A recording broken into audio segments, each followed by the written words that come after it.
આગામી લોકસભાની ચૂંટણીમાં કાયદો અને વ્યવસ્થાની સાથે શાંતિમય વાતાવરણમાં થાય તે હેતુથી બેસ્તાન પોલીસ ઇન્સ્પેક્ટરના અધ્યક્ષ સ્થાને સ્લમ અને ઇન્ડસ્ટ્રીયલ રેસિડેન્શિયલ એરિયામાં પેટ્રોલિંગ યોજ્યું હતું.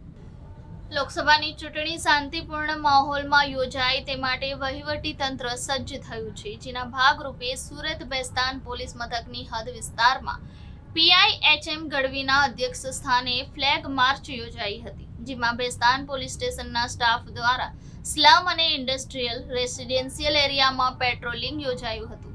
લોકસભા ચૂંટણીને લઈને સુરત જિલ્લા વહીવટી તંત્ર તડામાર તૈયારીઓ કરી રહ્યું છે, જે અંતર્ગત શાંતિપૂર્ણ માહોલમાં દરેક વ્યક્તિ સરળતાથી મતદાન કરી શકે છે અને 100% મતદાન થાય તે માટે વિવિધ તૈયારીઓ કરવામાં આવી રહી છે, જેના ભાગરૂપે બેસ્તાન પોલીસ સ્ટેશનના પોલીસ ઇન્સ્પેક્ટર એચ.એમ. ગઢવીએ પોલીસના સ્ટાફના માણસોને સાથે રાખી ફૂટ પેટ્રોલિંગ યોજી હતી.